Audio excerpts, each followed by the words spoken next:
ụbọchị ndụ niile. Ihe ọgụgụ ewetara n'akwụkwọ ozi dị asọ Pọl dị asọ degara ndị Filip. Amatala m otu esi adị ndụ mgbe m nọ n'ụkọ na otu esi adị ndụ mgbe m nọ n'ụba. Agafeela m ihe ndị ahụ, ha bịakwa doo m anya. N'ihi ya, ebe ọbụla na oge ọbụla anọ m n'afọ ojuju, ma anọ m na nriju afọ, ma anọ m n'ibu ọnụ. Ebe ọbụla na-ebu m ọnụ, ma anọ m n'uju, ma anọ m n'ụkọ.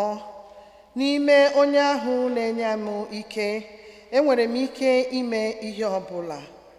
Ma unu mere nke ọma n'aka unu nyere m mgbe m nọ na mkpa. Chineke m ga-akwụ unu ụgwọ, bịakwa gboro unu mkpa unu n'uju, site na ụdị akụ na ụba ahụ o gosiri anyị Jesu Kristi. Ka otuto Chineke nna anyị ebighị ebi ebighị ebi. Okwu kụsịrịwa.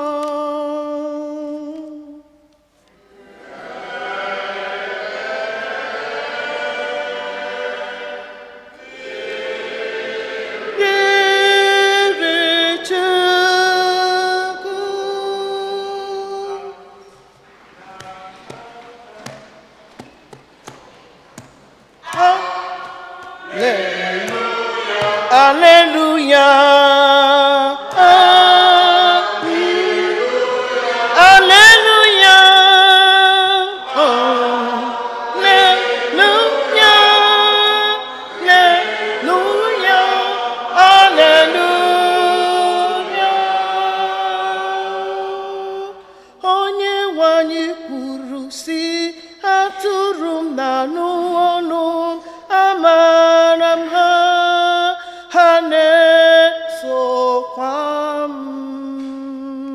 Hallelujah.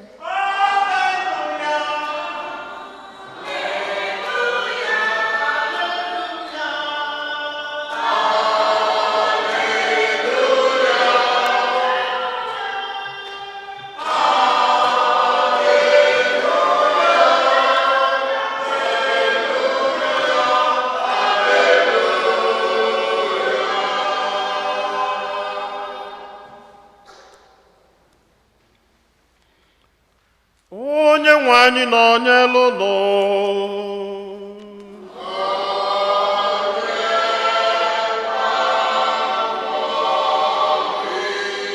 Ihe ọgụgụ nke ya si n'oziọma dị nsọ nke Matiu dere.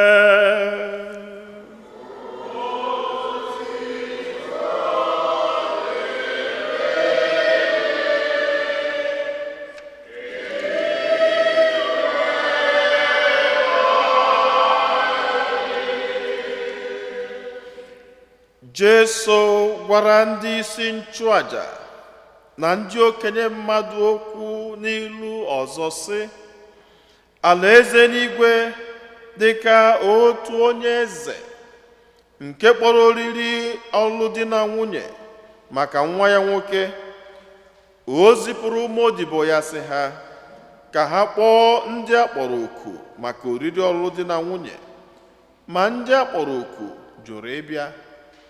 Ọ bịakwara zipụ ụmụ odibo ya ndị ọzọ sị ha, gwanụ ndị a kpọrọ oku, lee, edozichala m ihe oriri, egbuela m ehi na ewu gbara abụba maka oriri, ihe dum ezuela, bịawa n'oriri ọlụlụ di na nwunye. Ma ndị a kpọrọ oku lefuru anya gawara nke ha. Otu jere n'ubi ya, nke ọzọ jee n'ụlọ ahịa ya. Ndị ọzọ nwudere ụmụ odibo eze, mesie ha ike, wee gbue ha. Ihe a wutere eze nke ukwuu, o wee zipụ ndị agha ya ka ha kwụgbue ndị ogbu ọchụ ahụ, kpọọ obodo ha ọkụ. Eze bịakwara gwa ụmụ odibo ya sị, akwadochananụ m ihe oriri ọlụ di na nwunye nwa m ma ndị a kpọrọ ka ha rie ya egosila na ha etoro ya ogo iri ya. N'ihi ya, gaanụ n'akụkụ okporo ụzọ niile kpọtanụ onye ọbụla unu hụrụ ka ọ bịa oriri alụmdi na nwunye a. Ụmụodibo ya gara n'okporo ụzọ kpọkọta ndị niile ha hụrụ, ma ndị ọma ma ndị ọjọọ. Ụlọ oriri ahụ jupụtakwara na ndị a kpọrọ, ma mgbe eze batara ịhụ ndị bịara oriri, ọ hụrụ otu nwoke n'ebe ahụ na-eyighị uwe oriri alụmdi na nwunye. Eze jụrụ ya sị, enyi m, olee otu isi bata ebe a na-eyi uwe alụmdi na nwunye? Ma nwoke ahụ gbachiri ya nkịtị. Eze gwara ndị na-ejere ya ozi sị, keenụ ya n'ụkwụ na aka, tụpụnụ ya na mbara ezi n'ime ọchịchịrị. Ebe ahụ ka ịkwa akwa na iti ikikere eze ga-adị, n'ihi na ọ bụ ezie na akpọrọ ọtụtụ mmadụ, ma ọ bụ mmadụ ole ma ole ka a ghọtara. Oziọma nke osebụwa.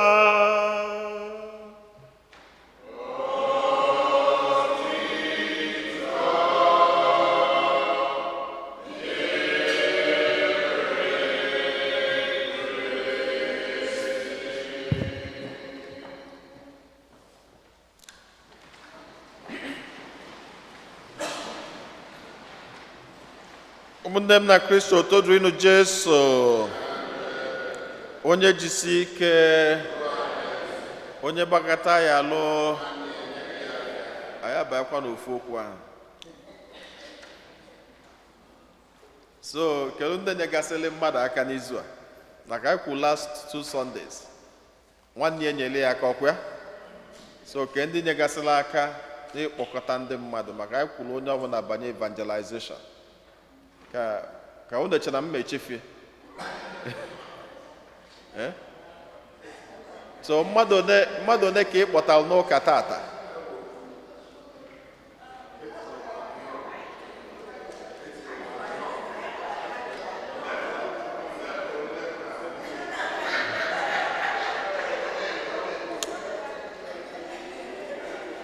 Mmadụ niile so na ndị ahụ a kpọrọ oriri.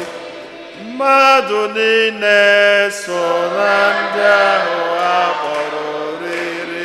Oji na ọcha so na ndị ahụ a kpọrọ oriri.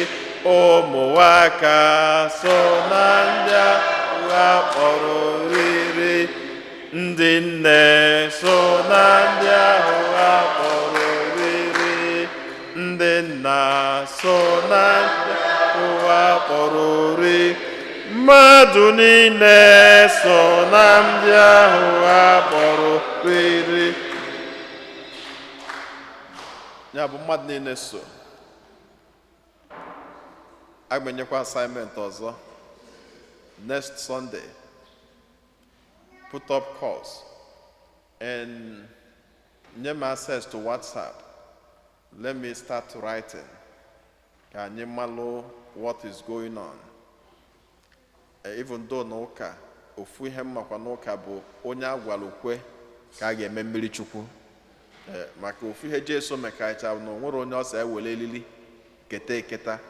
Kama na akwụkwọ Peter say that you have to give people reasons why they have to believe and why they have to build up faith.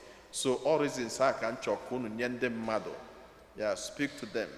Evangelization, ịma mgbe ụfọdụ ndị a na-agwa okwu Chukwu bụ ndị nọ n'ụlọ ụka. Mana again, the beauty of religion, maka ọnya bụ ihe nwere tata, ndị akpọrọ ụfọdụ n'oziọma tata, ụfọdụ jibe ahịa, ụfọdụ dinara ana, ụfọdụ na-ewe iwe. Onye ka ị na-ewere iwe? Chukwu, okwe?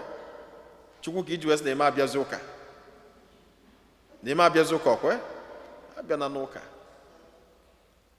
So people have reasons why they don't want to come to God. Anyị afụgie.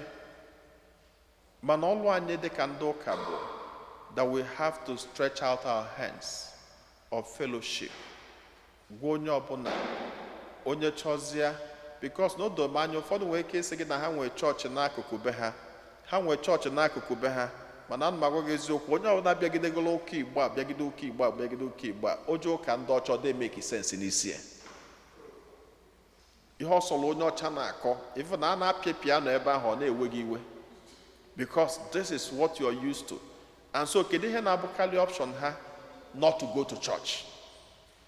If na so many people are not even going to church on Sunday, alarugide ụlọ Saturday eje gbaa iche na mmadụ bụ ewu, agbagide iche na mmadụ bụ ewu Saturday niile anyị gbachacha ya gbagide echiefo, de n'ụtụtụ onye ekpuchi onwe ya akwa ọ larugide ụlọ de na-eteta ụla onye na-anya eme bego mee akwa mee nke a olicha ọtụkwasị ụkwụ bido CNN.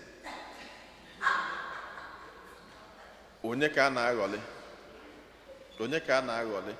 And sometimes people are saying mba n'ije ụka na ụka. To tell you the truth, ụka dị nnukwu mkpa. Ọkwefu Sunday ọbụla ya na-abịa ebe a, etu ọbụla esi kwe, number one bụ na he who prays together stays together. Where 2 or 3 are gathered in my name, I'm always in their midst. And again, also godi moto a na-anya anya, also go brand new car, gị nwa tọpụrụ ya kwa ihe a na-agba ya tia rọba na ọ gị tia alụ dị rọba, iti achagodi rọba ahụ nye 5 months 6 months, gịnị ga-eme? Ị ga-eje echenje ya ọyọ, echekie mmiri, inspect ya brake ya, inspect ya everything that has to do with that car. If you don't do it, no matter how new that car is, it will not be functioning. Okay, no problem. And then to according to n'ụka, when you don't come to church to nourish your soul, to nourish your body, you will break down. Because when the challenges of life comes, where do you run to? Because the Bible said, apart from me, you can do nothing. If you separate yourself from me, you may judge manana. And why no? Nsogbu erikakwono. Akwefulu wa. Onye ifulu na amuli amu. Ma fada ma popu no n'ime. Enwekwa onye arụfọ. So ma popu nke anyị efulu. Achịkata gị ọkụ chịkata nwoke mmadụ. Ọsịkata nwoke anụ na nwaanyị. Ọnọkata ọsị gọzie agọzie. Ọsị gọzie. Ọgbaghara dị ebe niile. Maka nwere onye arụfọ. And I was speaking to a priest nọ na Belgium. Na so say nọ ndị Belgium bụ n'isi. Na ha achịrị gị ọkụ chinye. Maka hapụ ikwu ihe enweghị isi. Okay, ọ dịrọ recorded. Okay. Na ha achịrị gị ọkụ chinye Vatican. Na ihe na-agwa gị ha ndị ọcha ọnụ fụrụ. Chịrị ọkụ. And the problem enwere etu ada enwezi fada egwu siri ezigbo ike na-apụtakwa na ụnụ etu a ọ na-awụ ọkụ line na New York ebe a maka na ụganide na mgbadaba ya ụnụ gbata ọsọ anyị nwesoro ụnụ gbata ebe niile dị mma. You may not understand the scarcity in New York. Ije ihe dịka na outskirts of the town, ihe dịka Belleville diocese, afụrọ mmadụ ofu fada na run 4 parishes. Ejemoka na Germany, ụmụ nwaanyị na-ekezi olili nsọ. Afụrọ fada. Kedu ndị na-ekwu echi fada? Onye na-anya afụ na ya da ala ekezi nwaanyị.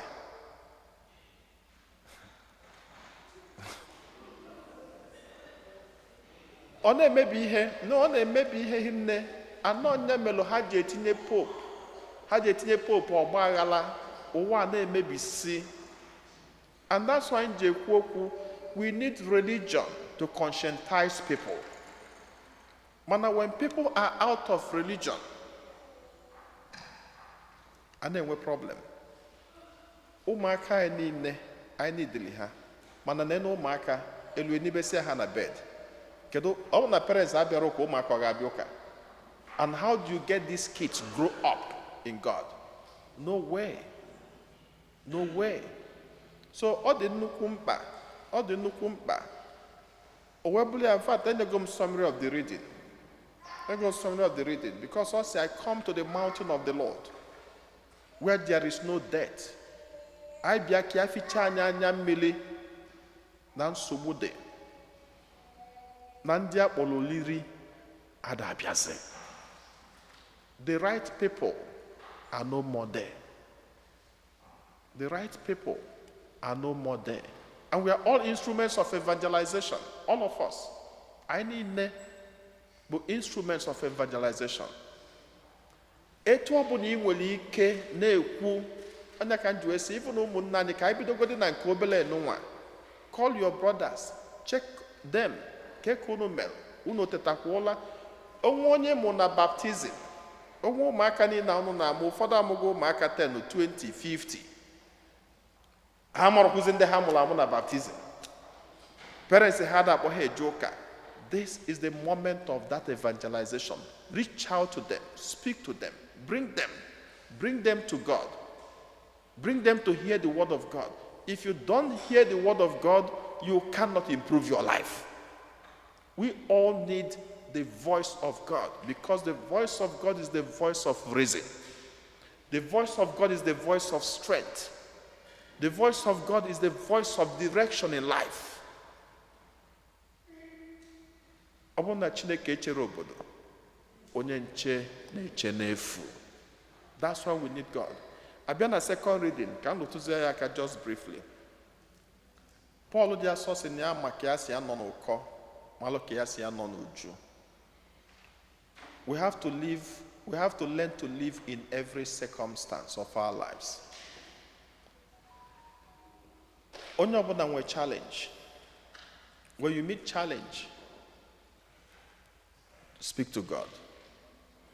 Ọ bụ na ị nwee ike na-agwanwu Chukwu okwu n'ime obi gị, na-akọwalụ Chukwu ka o si dị gị, then you will be able to live in difficulty. Mana so many people are there weak live in difficulty. So say by na very comfortable bụ ihe niile dị mma. And this is why the new churches, the Pentecostalism, ndị mmadụ ọfụma, because it is well with you. Ayekwo amen. Okay? A brother, it is well with you. Hajeze wapo cross. Tinye crown.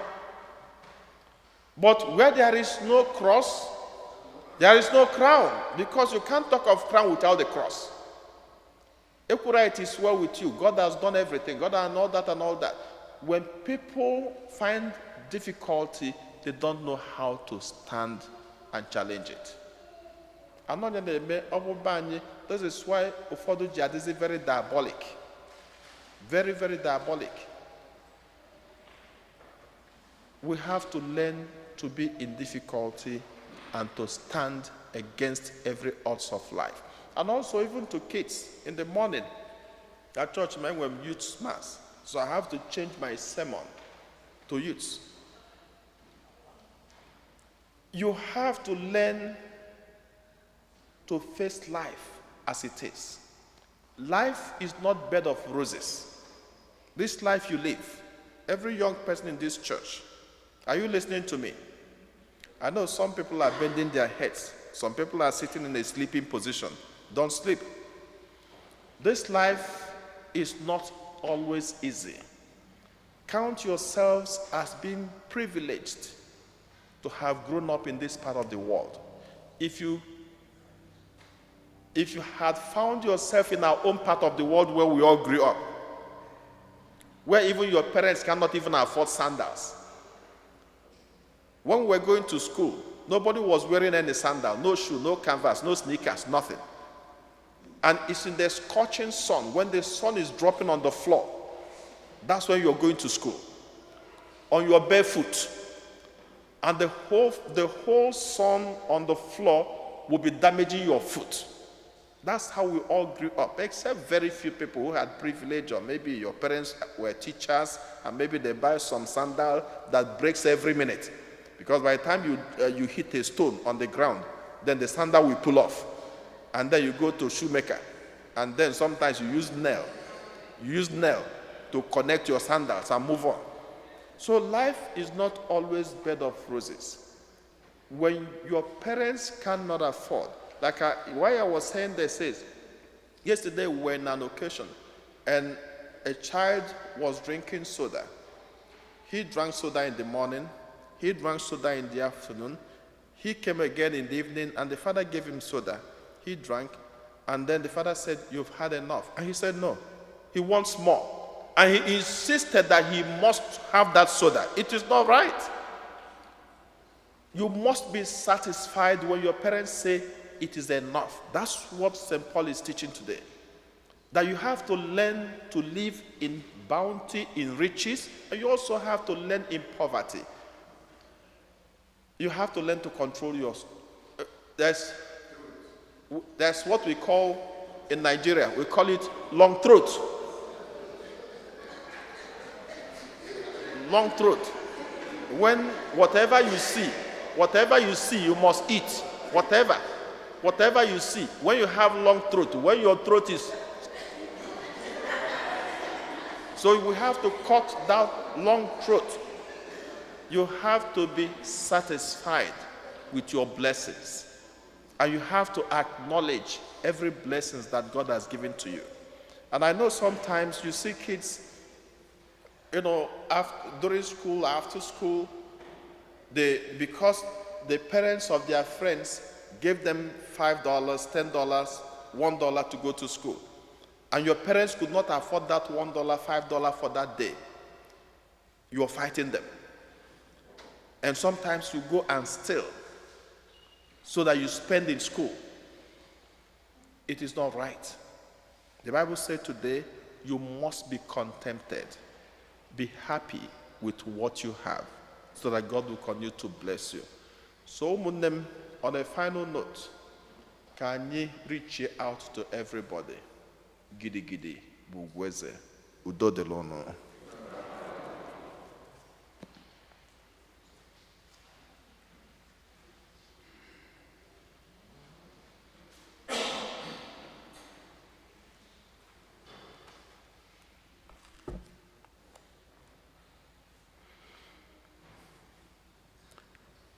Ekwe m n'otu Chineke.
ekpele nke ndị kwelụnụ mmadụ ịtọ ga-edu anyị n'ekpele.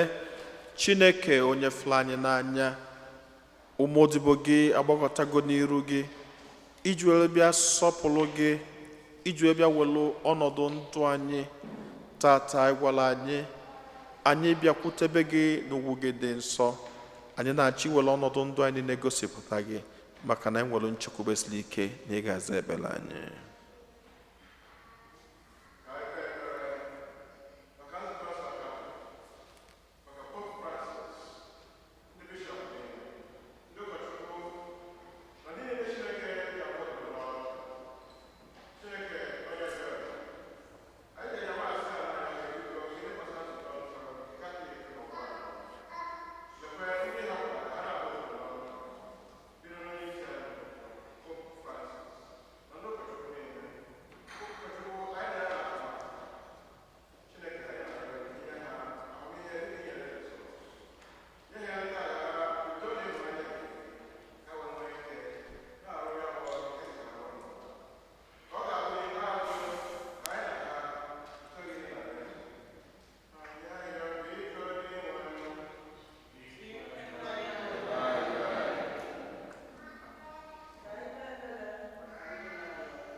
Dị nwe anyị nụrụ anyị anyị.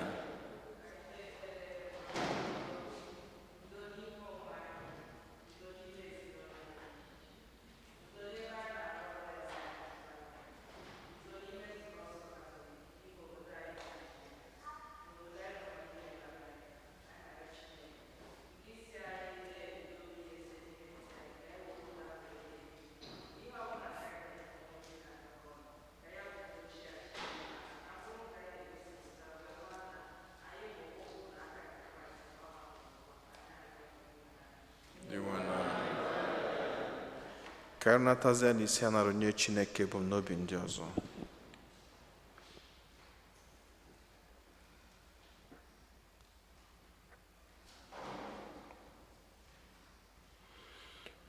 O meworo m ya, o meworo m ya, o meworo m ya, o mewo ihe mmadụ apụghị mere m, o mewo ihe mmadụ apụghị mere m, o mewo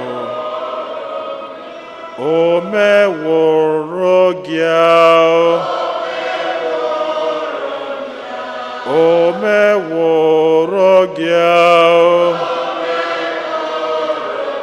ihe nna gị apụghị mere, o mewo ihe mmadụ apụghị mere m, o mewo. Chineke imegola anyị ya, ị na-emela anyị n'ụtụtụ, ị na-emela anyị n'ehihie, ị na-emela anyị n'abalị. Ya mere anyị ji abịakwute gị n'ọnọdụ ndụ anyị niile. Ya mere anyị ji achọ iru gị ọpụpụ anyị niile na mbata anyị niile. Eze nke bụ onye fụrụ anya n'anya, isi anyị bịaba n'ugwu nke gị, na ọ bụ n'ebe a ka ị ga-eficha anyị anya mmiri. Anyị bịaba n'ugwu nke gị na ọnwụ na mkpagbu ọbụla na-amezute anyị. Ọkwụnya ka ụmụodibo gị ndị a niile ji achọ iru gị, ha na-ayọ na ha batago na be gị, wee na-asị ka ificha anyị anya mmiri niile, ka iwepụla anyị nsogbu ọbụla, nsogbu nke ezinụlọ, nsogbu nke ụmụntakịrị, nsogbu nke nyanya, nsogbu nke ndị di, nsogbu nke ndị nwunye, ajọ ọnọdụ ọbụla nke na-etinye ọgbaghara na ndụ anyị. Eze nke ebube, ihe ọbụla anyị na-achọkwanụ bụ ihe dị mma n'ụwa anụ nwaanyị na-ayọ ka imezuola anyị ya. Ndị na-achọ ọlụ, nye ha ọlụ. Ndị na-achọ nwa, nye ha nwa. Ndị na-achọ di, nye ha di. Ndị na-achọ nwunye, nye ha nwunye. ndị na-achọ agamniru dị iche iche nke ọ bụ naanị gị bụ Chineke pụrụ ime. Anyị na-ayọ ka iwere ihe ndị a niile chọọ anyị mma, n'ihi na anyị ekwetago na anyị ga-anọ n'ugwu nke gị bụ Chineke ogologo ndụ anyị niile site na Kristi Onyenwe anyị.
Rịọbanụ ụmụnna m ka aja mụ na ụnụ na-achụ bụrụ ihe ga-asọ Chineke ji ike niile nara nụ.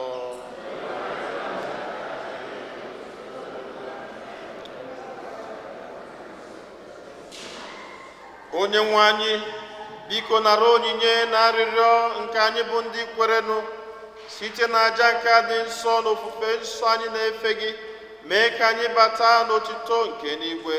Anyị yọrọ nke a site na Kristi Onyenwe anyị. Onyenwe anyị nọ n'elu ụlọ.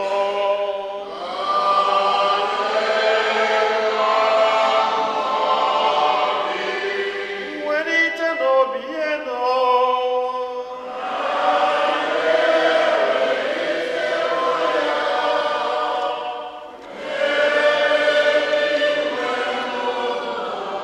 Ka anyị nye n'ụdị nwere Chukwu anyị ekele.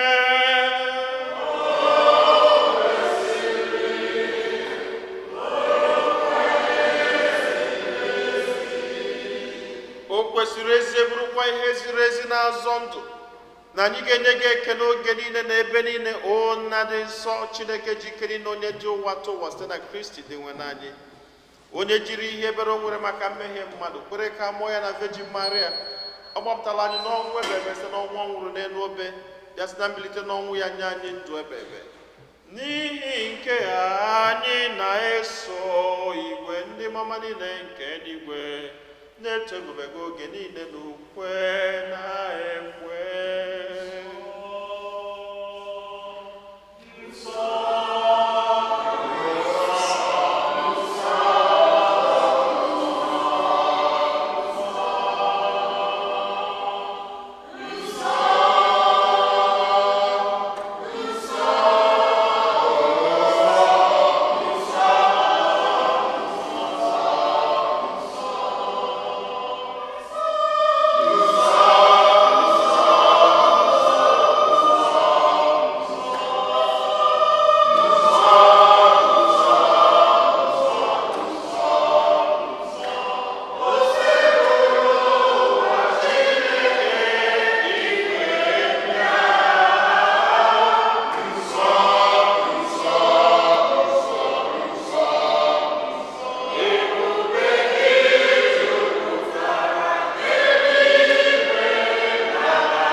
na ịdị nsọ ezie sọ gị na-edo ihe dum nsọ, anyị arịọ ka ido onyinye ndị a nsọ terukwasị ha mmụọ gị, ka ha wee ghọrọ anyị arụ n'ọbara nke onye nwe anyị Jesu Kristi, onye bịara tupu edunye ya n'ọnwụ, nke o jiri aka ya wee nara.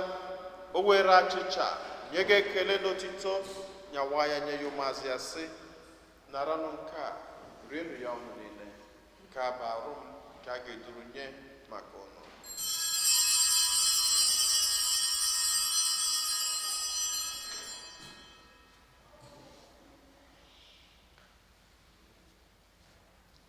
Tụọkwa ka o si mee mgbe ha richara nri anyasị, o buru iko mmanya nyekwa gị ekele n'otito, bunye ya ụmụazụ ya sị, naranụ nke a, ọnụ ya ọnụ niile, nke a bụ iko nke ọbara m, nke ọgbụgba ndụ ọhụrụ dị ebebe, a ga-agba ya n'ihi nna n'ihi mmadụ niile, ka e were gbaghara njọ.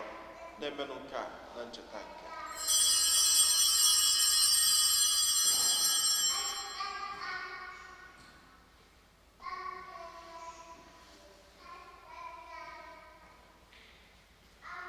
Ka anyị kwupụtanụ n'ihe omimi nke okwukwe anyị na-eme ugbu a.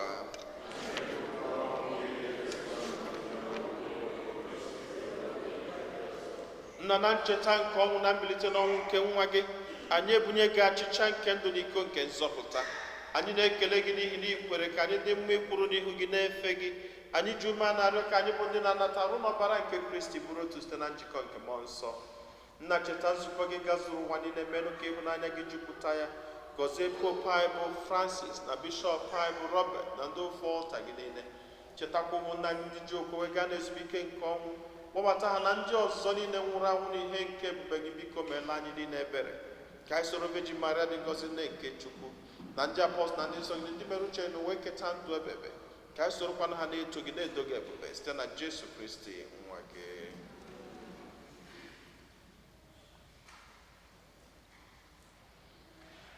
Ihe niile kere eke na-eso ya bụ Kristi, na-esikwa n'ime ya na n'aka ya, na ịdịkọ n'otu nke mmụọ nsọ, na-enye gị bụ Chukwu Nna ji ike niile, nsọpụrụ na otito niile, site n'ụwa ta ụwa niile.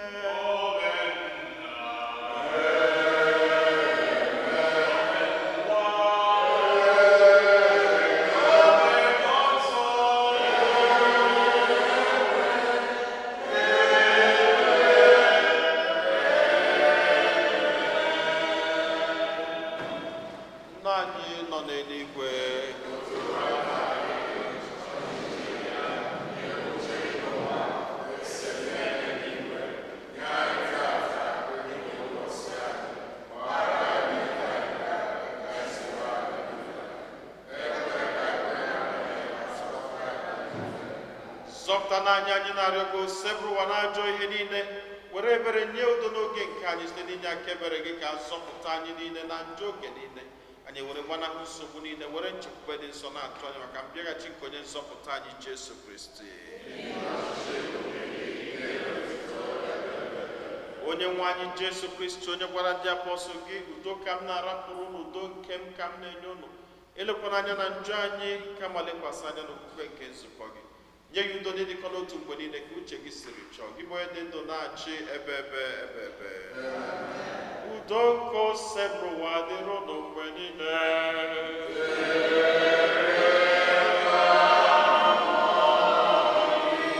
Nyerịta n'onwe unu ekele nke udo.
nne m na Kristi na-elu nwa atụrụ nke Chukwu na onye ahụ na-egbochapụ njọ nke ụwa, anyị niile nwekwa onye isi ọma bụ ndabụ n'ori nke nwa atụrụ Chineke.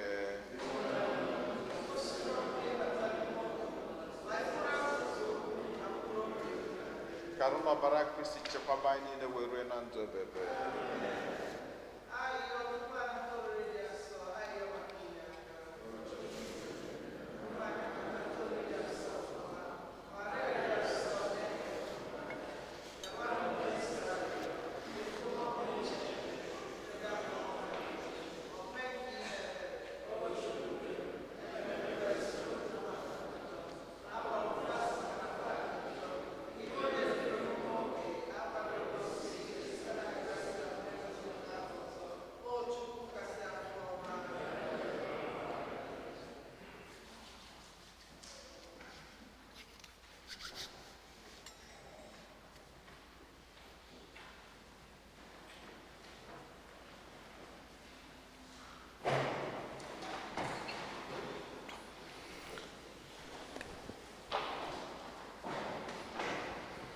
Jesus, my Lord, my God, my all, how can I love thee as I love, and reveal this wondrous gift, so far surpassing hope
Ka anyị yọọ ayịyọ.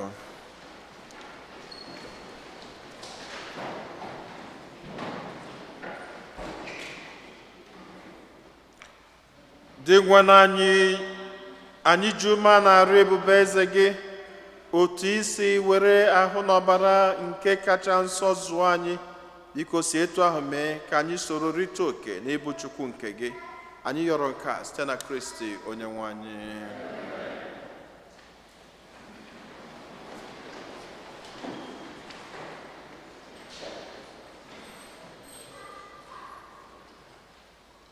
Otito dịrị Jesu. Otito dịrị Jesu. Otito dịrị Jesu. Let nothing frighten you. All things pass away. God never changes. Patient obtains all things. They who have God lack nothing. God is enough for us. Oh no, ihe fada kwu. Second collection. Kpọọ Chukwu n'ọgaza, kpọọ Chukwu n'ọgaza n'ekpere, meza ya onye obiọma. Kpọọ Chukwu n'ọgaza, kpọọ ya za gị.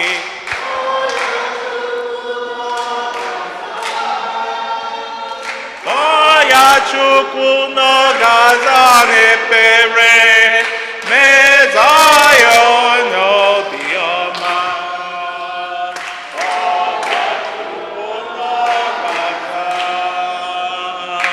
Kpọọ Chukwu mo, kpọọ Chukwu mo, kpọọ Chukwu n'ọgaza n'ekpere, meza ya onye obiọma. Boya Chukwu n'ọga, boya zagi, boya Chukwu n'ọga za, boya.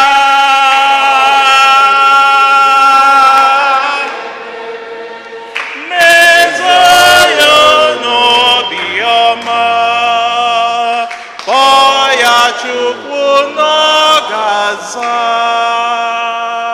Otito dịrị Jesu. We have the exposition of the Blessed Sacrament every Thursday in our church from 4 to 7 p.m. Come, let us adore Him. We need volunteers to participate and lead prayers in English. Anyone requesting Mass, please call the rectory 2 weeks in advance. The 2024 book is open now. Thank you for your support to the annual Catholic Appeal. Your generosity, we have reached our goal. May the Lord reward you abundantly, and please remember to fulfill your pledge. All Souls Day, November 2nd, is fast approaching. We are dedicating candles to pray for our beloved departed. The donation is $30 for the entire month of November. If you would like to dedicate a candle, drop your name and the donation in the collection envelope or at the rectory. Thank you. Religious education is in progress. Please register your child if you have not yet done so. Monday through Friday, 9:30 to 3:30 in the rectory. October is the month of the Holy Rosary. We invite you to join us to pray the Rosary every Friday after 8 a.m. Mass and 7 p.m. bilingual. The guys here may announce na 29th of this October, I get out for ọkwa ndị ga na-elide anyị na church. 29th, agbasa ụka 29th, biko konubiri ya n'obi ka abịa n'igwe ka anyị nwee ndị ọfụ ga-abido wee pilot our affairs. Change is good. Is there anyone celebrating birthdays? Can they stand up?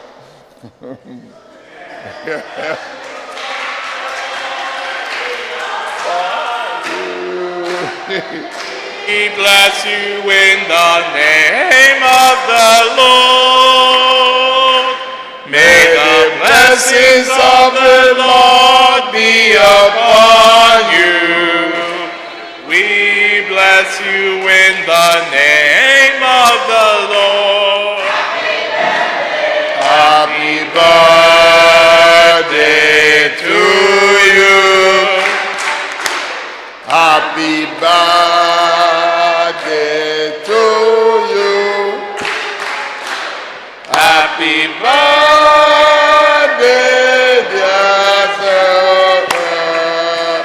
Happy birthday to you.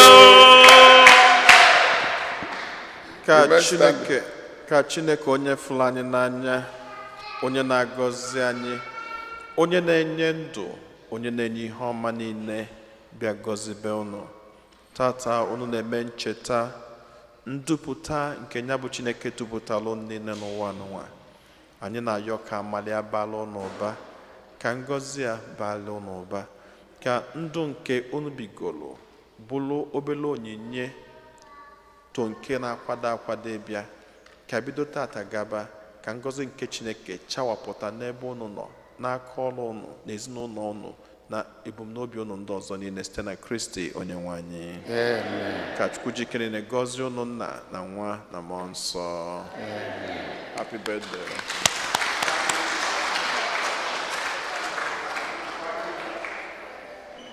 And one anniversary. And one anniversary. Anybody visiting for the first time? Okay. When you keep a sikanguno, now a small snack na the parking lot. First time. Oh, first time, come. I'm a snack na parking lot. I'm my husband.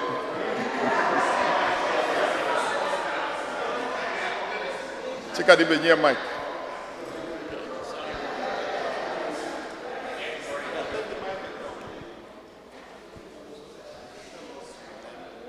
Kowala nyonyewu, ebisi. Ndewonu. Ndewo. Afọ m bụ Somto, esi m Canada bịa, abụ m onye Imo Steeti. Angara.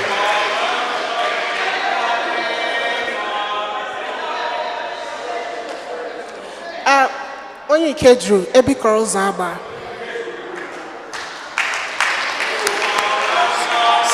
Stand. Kwolo.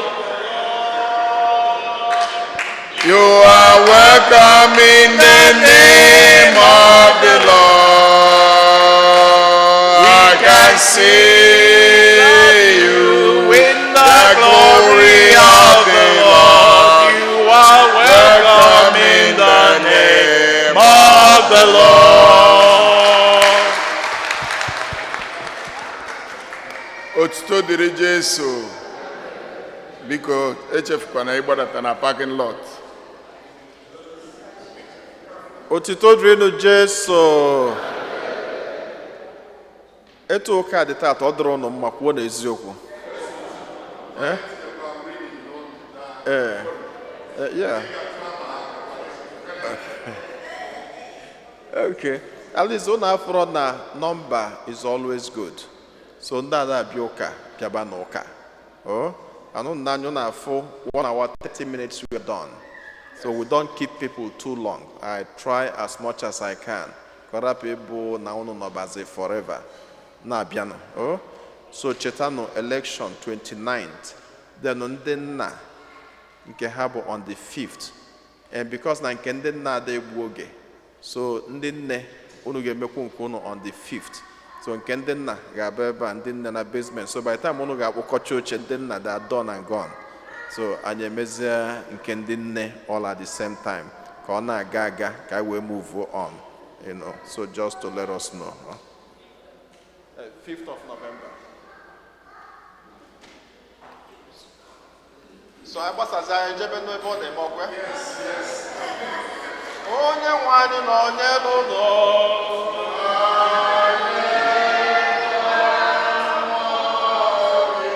Ka Chukwu ji ike niile gọzie unu, Nna,